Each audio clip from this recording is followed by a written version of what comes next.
Buenos días, buenas tardes, buenas noches. En este video vamos a hacer un análisis de la importante victoria de River en condición de visitante 2-0 sobre Lanús.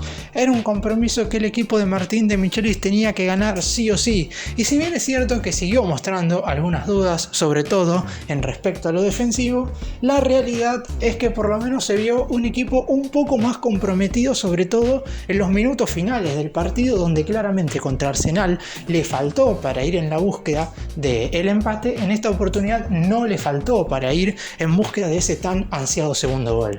También hubo mucha polémica, sobre todo por uno de los dos tantos anulados a Lanús, porque el primero era la igualdad 1-1, posteriormente ya en el segundo quedaban pocos minutos para la finalización del partido, pero aún así Darío Herrera a instancias del VAR terminó anulando ambos tantos. Los goles los convirtieron José Paradela, de gran arranque en este ciclo de Martín de Michelis, y Lucas Beltrán, que ya muchos nos preguntamos si tiene que ser uno de los futbolistas titulares de cara a los partidos más importantes que tendrá que disputar River en el transcurso de los siguientes días.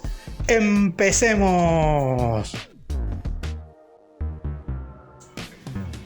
Ahora voy a hacer lo que hago siempre, un breve comentario de cada uno de los futbolistas que jugaron ayer. Desde el arranque también un breve análisis de lo que ingresaron en el segundo tiempo, que realizaron en general una buena actuación. River no tuvo enormes puntos bajos. Es cierto que colectivamente no funcionó tan bien, sobre todo en materia defensiva, porque Lanús lo atacó demasiado y por momentos, de no ser por Franco Arpani, que es el primero del que voy a hablar, el resultado hubiera sido otro. La realidad es que individualmente el equipo no tuvo grandes fallas y eso le permitió llevarse los 3 puntos. Además generó pocas situaciones de gol. Esto es algo que no había pasado en los anteriores 2 partidos, donde contra Arsenal en el primer tiempo y contra Banfield, más allá de haber defendido mal, sí había generado una gran cantidad de ocasiones. Empezando por Armani, le tapó un mano a mano tremendo a De la Vega en la primera etapa y un cabezazo bárbaro a Belmonte en el complemento. Respondió cuando el equipo más lo necesitó y volvió a ser figura. El lateral derecho fue Robert Rojas, que padeció en el comienzo del partido con Pepo De la Vega y tuvo inconvenientes en la marca. Sin embargo, participó del centro pasado que terminó en el primer gol de Paradela, pero pocas veces resolvió bien cuando estuvo en ataque. El primer central, algunos pensaban que podía jugar Maidana, otros que podía jugar Paulo Díaz. Sin embargo, siguió siendo Leandro González Pires, que más allá de algunas desprolijidades estuvo muy firme en el juego aéreo y también tuvo un par de cierres salvadores para que Lanús no generara situaciones de gol. Tuvo un correcto partido González Pires. Enzo Díaz arrancó de central, donde también mostró un buen rendimiento. Con la salida de Milton Casco en el inicio del segundo tiempo pasó a jugar de lateral y se proyectó en ataque poco, pero de manera correcta las veces en lo que le hizo, demostrando que claramente es más marcador de punta que central. Casco estuvo en el partido el tiempo que le tocó estar, debido a que tuvo que salir reemplazado en el inicio del segundo tiempo por una molestia en el muslo. Buen centro para Paradela en el primer gol, aunque tuvo algunos inconvenientes para controlar al futbolista Esquivel, atacante de Lanús, a la hora de defender. Enzo Pérez estuvo mejor rodeado y no quedó tan expuesto como en otros partidos. Sin embargo, tampoco se destacó demasiado, aunque estuvo con mucho criterio a la hora de manejar la pelota. Nicolás de la Cruz volvió a ser titular después de mucho tiempo, se paró al lado de Enzo Pérez y estuvo siempre muy cerca cada vez que River no tenía el balón. Con la pelota es un jugador que sabe muy bien distribuirla y por eso mismo River la manejó de mucho mejor manera. Paradela tuvo un enorme despliegue, sobre todo en el primer tiempo, fue el más claro con la pelota y marcó el 1-0 apareciendo otra vez en posición de 9, tal como lo había hecho el fin de semana pasado ante Arsenal. Nacho Fernández quizás no tuvo tanta trascendencia en el juego, no fue ese futbolista con tanta continuidad que aparece generalmente durante los 90 minutos. En esta oportunidad apareció de ratos, pero las pocas veces que lo hizo correctamente. Eso sí, fue muy importante para el armado de un mediocampo mucho más combativo, teniendo en cuenta que ayuda tanto a recuperar como a distribuir la pelota. Ezequiel Barco estuvo en la delantera junto a Rondón y jugó un buen partido. Estuvo atrevido, desequilibrante y volvió a encarar para generar bastantes faltas afuera del área. De hecho, de una pilada suya nació el primer tanto. Lamentablemente para él se terminó perdiendo un gol bastante insólito. Y el jugador más flojo del equipo y con bastante diferencia fue sin lugar a dudas Salomón Rondón. Estuvo bastante lento en los desplazamientos, hay que ver por qué hoy por hoy De Michelis ha elegido a Rondón por sobre Borja, teniendo en cuenta que el colombiano, si bien es cierto que en el partido contra Arsenal había ingresado muy mal, la realidad es que el cafetero siempre era el titular para De Michelis, y Rondón no sé si se lo ha ganado con tan pocos minutos. La realidad es que tuvo un buen compromiso ante Banfield, pero no jugó bien contra Arsenal, nuevamente no jugó bien contra Lanús y parecería que va a perder su lugar en el 11.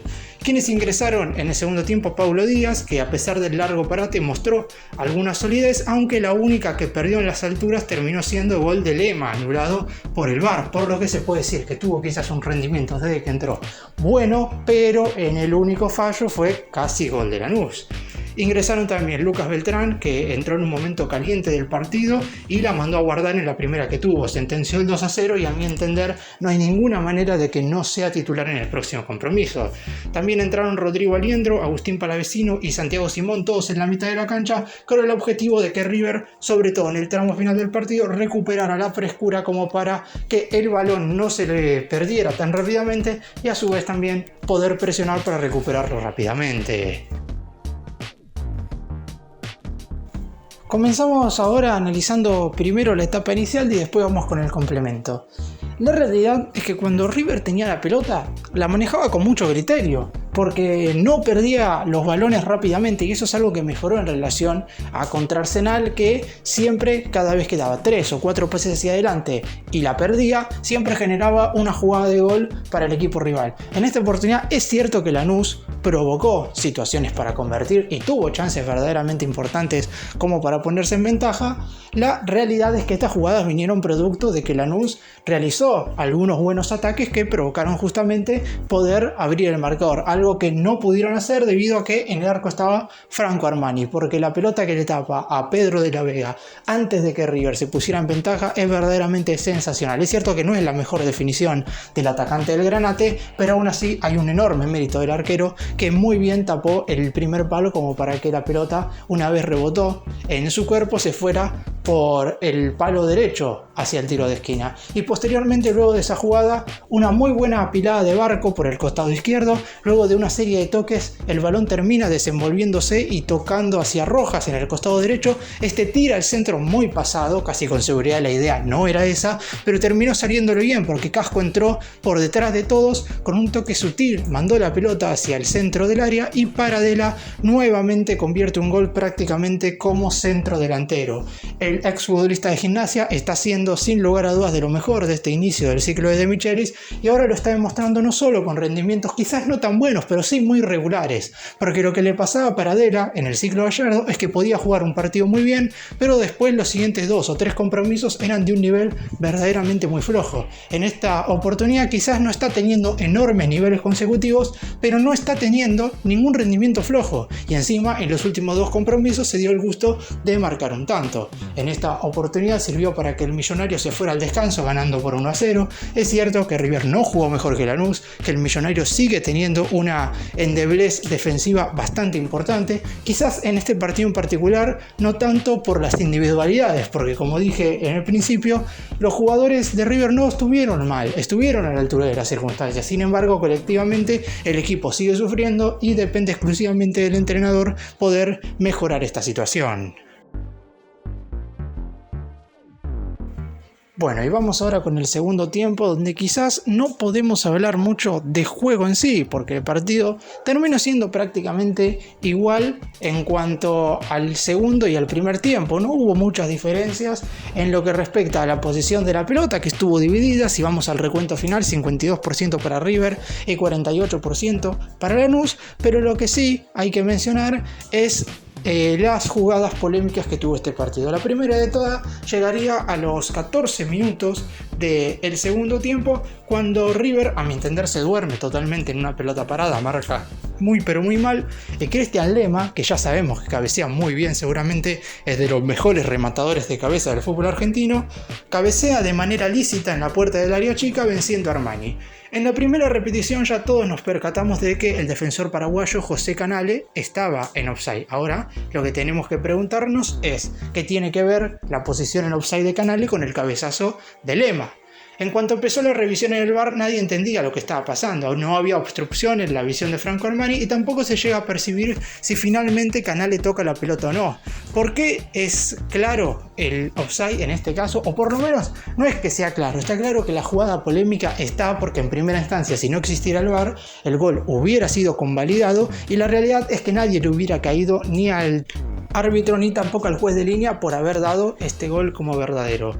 Porque en principio Canale lo que hace es obstaculizar a González Pires, es decir, impide que el defensor entre en contacto con la pelota en un posible despeje, interfiere en su juego y el reglamento es claro en este tema. Un gol puede ser anulado por identificar que un rival realiza una acción que afecte claramente a la posibilidad de un adversario de jugar el balón. Por eso mismo el primer tanto de Lanús está correctamente invalidado. Claramente a partir de ahí el encuentro se tornó muy pero muy caliente y no se siguió jugando al fútbol. Sin embargo, en River ingresó Lucas Beltrán, que en la única que tuvo la mandó a guardar. De derecha al palo derecho, justamente del arquero Granato y Lucas Acosta, 2-0 y River prácticamente liquidaba el partido. Sin embargo, después le terminarían anulando otro tanto a Lanús por posición adelantada, un poco más claro, y el Millonario terminaría ganando el partido por 2-0. Justo resultado. Si hablamos de desarrollo del encuentro, a lo mejor lo más justo hubiera sido un empate, porque el partido fue verdaderamente muy parejo, pero en esta oportunidad el elenco de De Michelis fue muy pero muy efectivo y por eso mismo se termina llevando los 3 puntos a casa. Y ahora vamos a hacernos unas consultas en relación a lo que planteó De Michelis dentro del terreno de juego. Todos sabíamos que cuando De la Cruz estuviera bien iba a ser titular. Ahora lo que nos podemos preguntar es si Paulo Díaz está bien y más allá de que quizás su ingreso no haya cambiado mucho a River en el sentido de que el equipo no se volvió más sólido defensivamente, uno tiene que preguntarse por qué Paulo Díaz, si está bien, no es titular. Porque De Michelis decidió volver a repetir a la dupla conformada por González Pires y Enzo Díaz, que en el partido contra Tigre lo hicieron bien, contra Arsenal lo hicieron mal y en este cotejo contra Lanús, verdaderamente a mi entender, en el momento en el cual funcionaron como dupla, porque después Enzo Díaz pasó al lateral, también estuvieron en una correcta tarde-noche. Ahora, ¿quiénes son los defensores titulares para De Michelis? Bastante difícil de saber. También hay que tener en cuenta que Manuel Mamana se recuperó de su lesión y hay que ver si va a estar a disposición para el partido del próximo miércoles, que el más grande va a estar disputando en Santiago del Estero contra Racing de Córdoba por los 32avos de final de la Copa Argentina, en un cotejo que parece, entre comillas, fácil, pero que River tiene absolutamente todo para perder y prácticamente nada para ganar, porque es una obligación ganarle a un equipo que hoy por hoy está militando en la Primera B Nacional. Otra de las dudas que podemos plantearnos es claramente quién es el delantero para De Michelis, si va a jugar con doble punta, si va a jugar con uno solo. Llama la atención de que Rondón haya vuelto a ser titular, porque si tomamos en cuenta los últimos rendimientos, hasta a mi entender debería ser el tercer centro delantero del equipo. Es verdad, Miguel Ángel Borja cuando ingresó en el partido contra Arsenal no lo hizo para nada bien, pero ya de por sí Rondón, que estuvo en ese partido desde el arranque, tampoco lo había hecho correctamente, y Beltrán, que había salido en el cotejo ante los de Sarandí, decidió De Michelis que fuera reemplazado después de haber hecho, como dije, una correcta labor. Es cierto que no la descosió, pero a mi entender no debía salir reemplazado. En esta oportunidad, cuando tuvo que meter a Beltrán, terminó sacando a Rondón y Borja se quedó en el banco de suplentes sin disputar ni un solo minuto. Es verdad también que el colombiano tuvo que salir en anteriores partidos en los segundos tiempos por culpa de las molestias, pero si no hubiera estado a disposición, ni siquiera hubiera ido al banco de suplentes. Por eso llama un poco la atención de por qué Borja no jugó ni siquiera un solo minuto en este cotejo ante Lanús y quién en definitiva es el titular arriba para De Michelis. Es algo que tenemos que preguntarnos porque en la mitad de la cancha más o menos todo está un poco más claro. Va a jugar Enzo Pérez, al lado de ellos van a estar De la Cruz y Nacho Fernández y Paradela también es titular. Esos 4 juegan seguro. En el partido contra Lanús estuvo Barco. De Michelis prefirió a alguien más por afuera que quizás a un centro delantero neto como pueden llegar a ser Beltrán o Borja acompañando a Rondón. Así que dependerá exclusivamente de lo que quiera hacer De Michelis de cara a los próximos partidos para ver cómo River logra por fin intentar armar un 11 ideal. En principio De Michelis no lo está consiguiendo en ese sentido. Es verdad que los resultados, más allá de no ser espectaculares, en ese sentido lo avalan, porque ha dirigido 7 partidos, ha ganado 5, no ha empatado y ha perdido 2. Ahora se vienen 2 partidos el próximo miércoles, como dije, ante Racing de Córdoba, y posteriormente el fin de semana en el Monumental ante Godoy Cruz, antes del parate por fecha FIFA. El entrenador debe empezar a definir su 11 y hay algunas cuestiones, sobre todo en la saga central y en el centro del ataque, donde todavía quedan dudas. Bueno, para finalizar, refiriéndonos un poco a lo que viene, si bien es cierto que ya mencioné cuáles son los próximos 2 partidos de River, es clave que el DT siga recuperando jugadores. Mamana había entrenado sobre el final de la semana pasada con normalidad, pero De Michelis decidió que ni siquiera vaya al banco de suplentes. Seguramente en el transcurrir de los próximos días, en esta semana, empiece ya a entrenar con total normalidad, y ahí el DT tendrá que empezar a decidir. Hay que ver qué es lo que le sucedió también a Milton Casco, como para saber si va a poder estar el miércoles o si en definitiva el cuerpo técnico decide que descanse, teniendo en cuenta que el compromiso ante este rival en principio es un poco más sencillo. Digo un poco porque no hay que subestimar absolutamente a nadie, pero en definitiva también De Michelis tiene que empezar, como dije, a armar un 11 que se mantenga. Es decir, muchos futbolistas pueden ser reemplazados durante el partido, pero tiene que haber algunos de los jugadores que ya empiecen a sentirse más titulares que otros. No porque estén cómodos quizás en ese lugar, sino porque tiene que empezar River a funcionar de manera correcta, y la única manera, a mi entender, es repitiendo a un mismo equipo por bastantes partidos consecutivos. Gracias por mirarnos, suscríbanse, nos vemos en el próximo vídeo.